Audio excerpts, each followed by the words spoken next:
Certainly will, but we will kick things on. Next to prove themselves on the Howling Abyss, it's PowerOfEvil representing EU and Jisu for the Southeast Asia All-Stars. I'm very excited to watch PowerOfEvil 1v1. This is a man that has some kooky concoctions. He's the mad scientist of mid lane. Yeah, I don't know if we're going to see any Nashers coming out in the air. I don't think he has time for that, thank goodness. Yeah, but it'll be really interesting to see if he does cook up anything pretty crazy for the 1v1. Definitely known for his own take on a lot of the meta builds. Jisu known as a very, very aggressive player. He did spend some time in Europe. He was on Mysterious Monkeys for a little bit. So these guys, I'm sure, have crossed paths and know each other at least a little bit because of their time in the EU LCS. So going to be exciting to see just what they want to bring out. And again, we haven't seen too much out of the ordinary as far as runes go. I mean, a lot of what you'd expect, lots of strong laning runes being picked there, stuff like Scorch, those major keystones in sorcery, like Comet, like Airy. A lot of what you'd expect on SR, just kind of taken to the nth degree to give you maximum, basically laning efficiency, right? Because that's what you're really doing here. Yeah, it certainly is. And there are usually some guys, you know, it is kind of more cream of the crop, perhaps you'd say, of the 1v1 because it is just the two best from every team selected. And in the past, you had more junglers and guys who didn't feel like they could win straight up, so they would do these sort of all-in strats. It'll be interesting to see if there is anyone who's still going to be looking for that because in the past, we've seen things like, you know, the Olaf looking for 1v1s, you know, with Snowball and these sorts of plays. So no one has busted out yet, but we do have at least one jungler in the tournament. Levi is going to be showing his face later on. Certainly true, as Rengar gets banned away there by PoE, a top lane champion at times, I suppose, so taking that one away. And there's a mid lane champion for Jisu, taking away Cassio. And Rengar, if you allow him to have access to the jump, I mean, these are essentially, like based on the bans, it's looking like, what could you all in me on, right? And Rengar with Exhaust Ignite, something if you actually get too close to the bush, if he's able to actually stack up and hit you with one bullet, sometimes you just die in that one CC. Olaf, another one who is very good at running you down. The early all-ins can be extremely powerful. And meanwhile, Jisu just kind of targeting some of the bread and butter champions here for PowerOfEvil that he feels may be most powerful in the 1v1. But with Nasus off the table, we do still have Syndra up that we saw earlier. Varus could make yet another appearance, but PowerOfEvil goes straight for the Orianna, and Jisu is looking at the Pantheon, which was banned out earlier. Definitely someone who's super annoying to 1v1, as anyone who has lane to get in his top lane knows it is going to get locked in. That is not a CS to 100 type of champion. That is a, you jump onto me, kill him, or you don't. Well, you don't really have a combat ultimate, and you're probably not going to outfarm combat ultimate is dropping on their head, Orianna in any sort of CS battle. So Jisu, especially with those summoners, I love this already. Getting aggressive. The funny thing is, there's still a very high chance that it's just Airy or something along those lines again, right? It's probably not going to be Electrocute or something as all-in, but you can set yourself up for the all-in or just to actually push your opponent out of lane by having Mana Flow Ban, by having Airy or Comet or things along these lines. You just Q spam them out, you try to poke them out of lane. Your passive works very well in 1v1s where each auto can make quite a big difference because you are able to block and you can reset that passive with your W on Pantheon, so you can block multiple auto attacks in any of these little sorts of trades. Can be pretty strong. We're going to have to see what they are going to bring out for us exactly, though. Certainly curious to see what happens here, but finally a mix-up here. You know, as our third 1v1 match is underway. I like PowerOfEvil playing kind of a trademark champ, but Airy on both sides. Pretty predictable here. Again, such a great harassment keystone.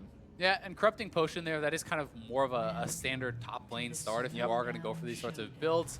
Would not be surprised to just see him go, you know, heavily for that Q harass and try to really get a lot of a poke down on PowerOfEvil with that. Obviously, Orianna is not a purely auto-attack based champion. You can retaliation trade, you know, with your Qs, with your Ws, and use spells only. So we'll have to see exactly how PowerOfEvil wants to try to play it out. But generally speaking, it is very oppressive in these 1v1s to go up against Pantheon. Well, we did expect some mix-ups here for PowerOfEvil, so I'm going to read off his runes for you. Summonary, which we can see. Mana Flow Ban, absolutely great. Absolute Focus. Scorch, Biscuit Delivery, and Futures Market. So secondary inspiration for PowerOfEvil. Okay. This is kind of interesting. I actually feel like Futures Market makes a fair bit of sense in the 1v1 situation because if you can actually get a strong early buy, the debt does not really matter because the game is going to very likely end before the debt actually comes into play and you're looking for multiple buys. So you get that one super strong buy on your first back. That seems pretty intelligent. And if you are getting poked out very heavily, well, biscuit delivery, if the game is going long enough that you can actually get those biscuits, is going to be the extra potions. But as we can see, PowerOfEvil has already taken quite a bit of damage, and Jisu is going to have a fair bit of sustain with the 3 charges of corruption there. I also like some of the choices here for Jisu. I think Mirror Shell, taking the MR there, as well as Second Wind, is going to help him quite a bit. And Nullifying Orb, that's essentially your mini Hex Drinker in this 1v1. That's a lot of added kind of defense against these magic damage abilities that PowerOfEvil is going to be looking to spam out. Yeah, and if you're expecting some sort of all-in at one point along the 1v1, you're going to want that extra bit of shielding and effective health to get you through. Right now, though, PoE up a decent amount of CS. Jisu kind of forced to play back. Couldn't quite get the spear harass going. And I do feel like if you lose control of the creep wave, then it becomes very hard for Jisu to look for these trades, because PowerOfEvil can just use all of these range minions and the cannon creep to his advantage. And if you're getting pushed back and you're forced into a situation where the Qs are just being used, like these spears are just being used to CS, I think it starts to look very, very dire for the Pantheon, because you now cannot actually push forward. You've lost control of the creep wave. You are using your harass tool to CS, but you're going to be able to CS much more poorly than your opponent. And already, I mean, look at the turret damage. Just because of the push that PowerOfEvil has gotten. And yeah, that was a double cannon wave that did a fair chunk of damage. With a bit of help from PowerOfEvil through the turret. Finally evening up the experience as well for Jisu. Was stuck on stranded at level 2 for a while. Isn't going to make it much easier. And you know it's got to be an all-in, right? It has to be a kill that Jisu is looking for. PowerOfEvil is going for his first base. He has his first biscuit from the mastery that he took there, the rune rather.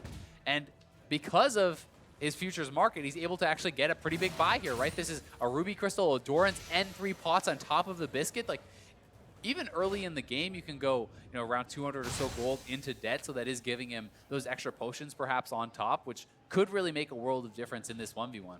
Certainly could, and again, a lot of defensive stuff, kind of as expected here. PowerOfEvil happy to farm things out with the lead he's built for himself already, but of course, if any sort of 1v1 starts, can at least get out, or maybe if Jisu expends too many resources and has to, it's kind of forced back in a last-ditch attempt to win the 1v1, then PowerOfEvil can, of course, get that kill. So, like you said, like, the reason the farm condition is basically there is so that games just don't stall out when nobody dies. Because at some point, you're right, you fall too far behind, you're forced to do something, and once you're at that deficit, it's usually pretty difficult, but at least you have some other way out, potentially.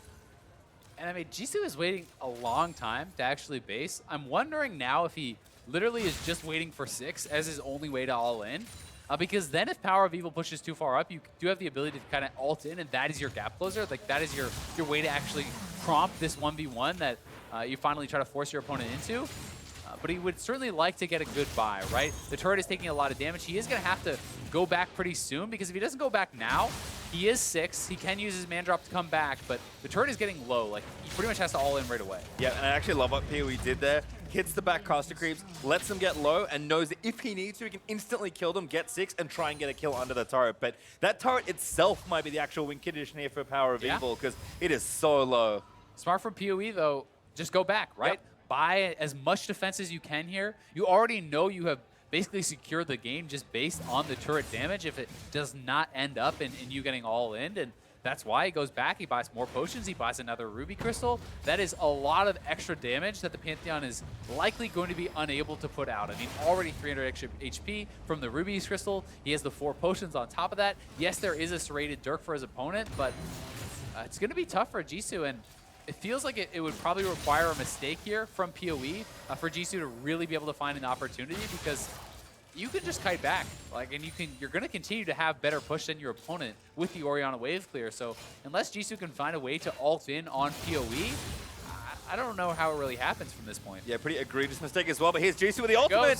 He's actually going to go for it. PowerOfEvil going to kite his way back in. Jisu jumps on. Exhaust is good though from PoE, and now Jisu shockwave back in. Nowhere good to go. Still is the ignite, but Jisu actually still fighting.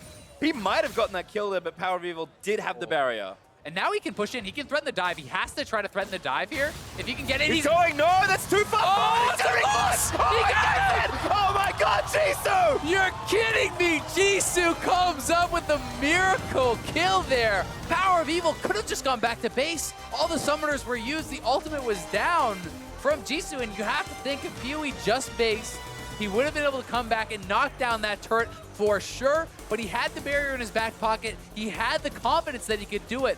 But you know what won that 1v1? The Pantheon passive. When you W in, when you stun him, that passive blocks the turret shot. It takes away the advantage that PoE had under his turret, and perhaps he didn't account for that. One of the few ways in the game to legitimately block a tower shot. Yep. Let's watch this gorgeous play again. Yeah, Jisu gets in range. There's the W. Yes, he has turret aggro, but that turret shot blocked right there. Look how close it is. Just barely gives him enough time to get off that last auto for the execute. And Jisu has got to be happy about that one. Well, maybe he's still got business to attend to. PowerOfEvil looks understandably shocked. After that, he died through Orianna E and a barrier. I think he under knows his he own made a little turret. bit of an oopsie. Yeah. He was definitely winning that one pretty hard, and it didn't feel like he played the later stages of it perfectly. You know, even when the Pantheon ult is coming in, if you actually time the Orianna ultimate with that as they are landing, you can pull them out of their jump, completely just trading your ultimate and negating that completely. And if you're able to pull that off, you still have both your summoners. They have no way to gap close. You probably win. So definitely some misplays there from PoE in the 1v1, but Jisu played great. Yeah, certainly did. I mean, it's not a long game generally in a 1v1, Nope. but mid-game, a little shaky there perhaps for PoE as Jisu moves on.